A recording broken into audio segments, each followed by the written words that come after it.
So the ISFJ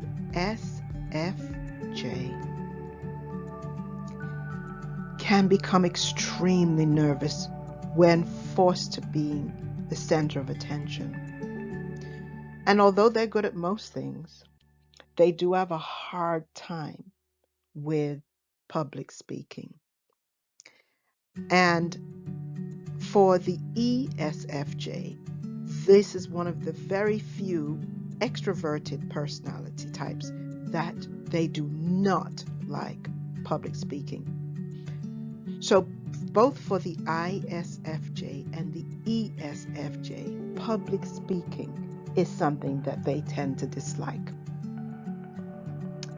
They don't like being forced to be in front of an audience, and that can put a lot of pressure on them. And because they're feeling types, then they tend to feel like the audience is judging them, and so they dislike being in front of an audience. Over time, both personality types can learn public speaking, but of all the personality types in the Jung typology, the ISFJ and the ESFJ have the hardest time with public speaking.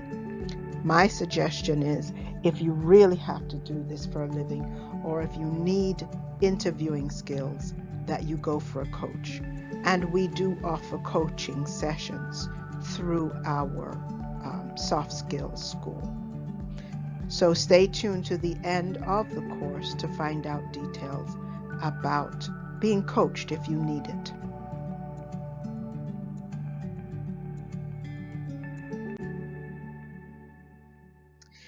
So let's talk a little bit now that we have completed all of the personality types, and we've talked about how those personality types are as public speakers, and what are some of the things that the personality types can do to become more effective or better public speakers. Have you heard of an ambivert? What is an ambivert? Well, we know that introverts are folks that are more internally focused. Introverts tend to be types that people think of as shy. And I know, being an introvert myself, I'm not shy.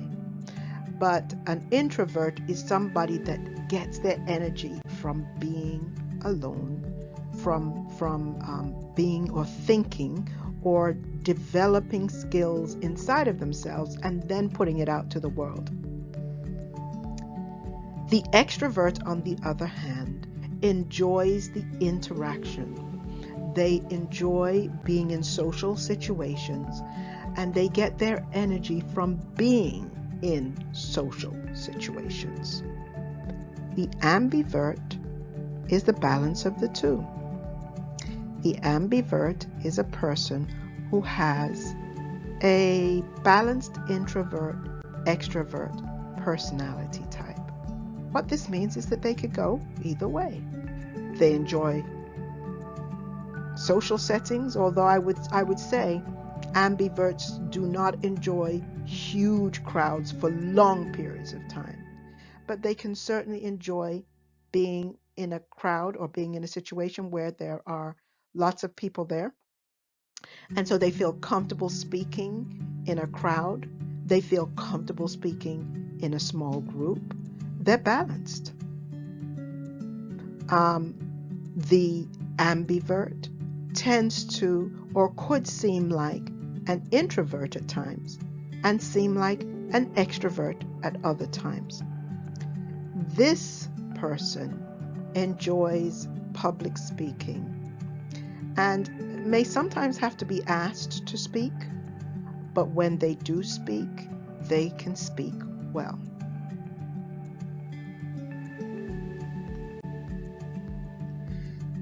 Now, to end this course, the one thing that I always leave you with in terms of public speaking is that no matter what, no matter your personality type, no matter what the circumstance is, if you're going to be doing a speech, there are things that you must do.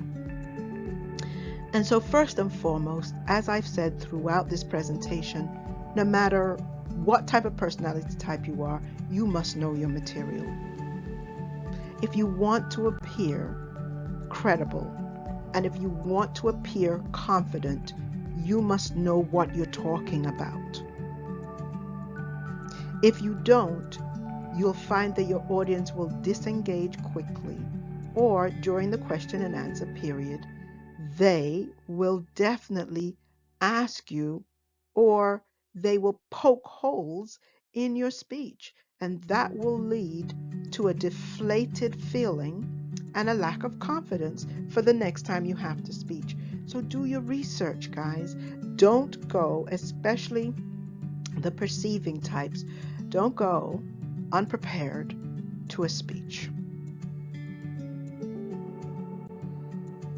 Understand how to engage your audience, and what this means is that you must take a look at your audience and see how your audience is responding to you.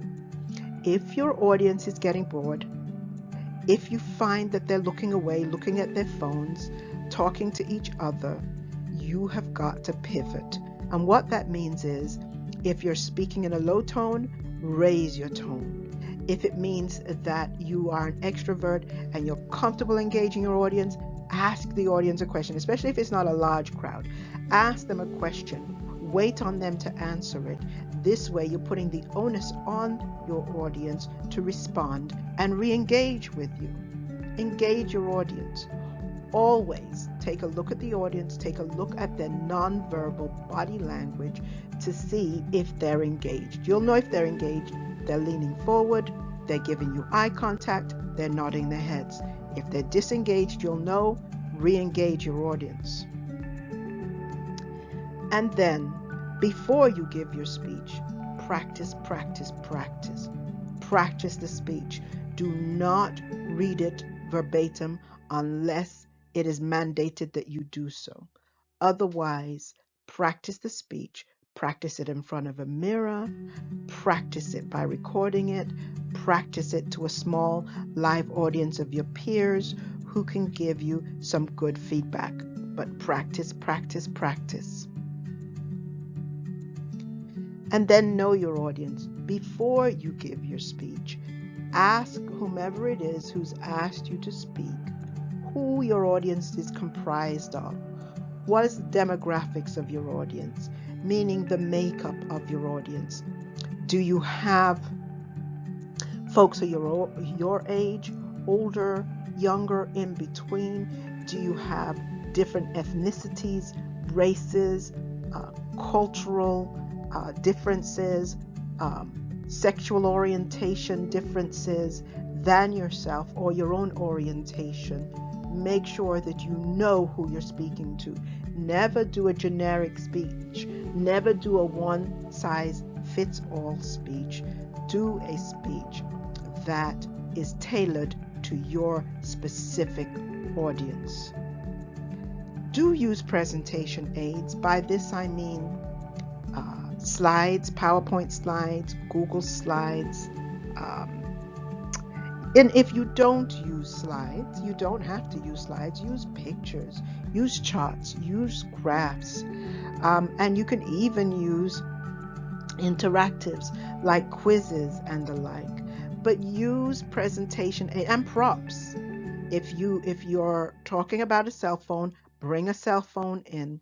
If you're talking about something that is tangible, bring it to the audience. Pass it around. But don't pass it around at a time when you're speaking and you really need to be engaged with your audience. Let your audience know that you'll be passing it around after you've finished with your speech during the question and answer period, or pass it around before. Remember, if you have a prop and you pass it around during your speech, your audience may become disengaged. But definitely use presentation aids. And don't apologize, guys. And what I mean by this is, obviously, if you screwed up, if you've messed up, you do want to make sure that you have clarified or you've let your audience know. that you need to restate something. But you don't necessarily have to apologize. Every time you apologize, you take the energy, the positive energy away from yourself. So let your audience know, I need to go back to my previous point. I need to restate some things. I need to clarify some things. Or you might say to your audience, especially if you're an extrovert, is there anything that I've said that's confusing, or have I confused you in any way? Is there a point that I need to clarify for you before I move forward? So come from a position of strength, and when you do, your audience will appreciate it, and so will you. You will feel positive still, and you will be in a positive state of mind. And that helps by not saying, oh my God, I screwed up. I'm sorry. I apologize. There are other ways to handle that. And finally, relax, guys. Relax.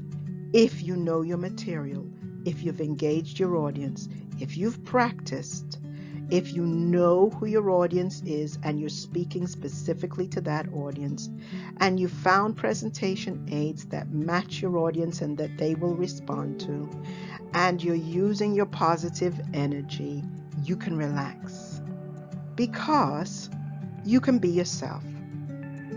And please, please, please, please don't try to be anybody else but yourself. Now remember to use conversational language. Speak to the level of your audience. If you're speaking to high school students, don't speak to them as if you're speaking to somebody who's in your business circle or some other audience. Speak to the audience in the language that they will understand. Use conversational language. Use an outline as your guide. And in my course, in becoming an effective public speaker, I've given you 2 free outlines to use as your guide. Use an outline as your guide. And be knowledgeable. Be knowledgeable helps you to appear credible. When you appear credible, you appear confident and you feel confident. So be knowledgeable. Now, if you do this, you've got this. You too can overcome your fear of public speaking. Take good care, guys.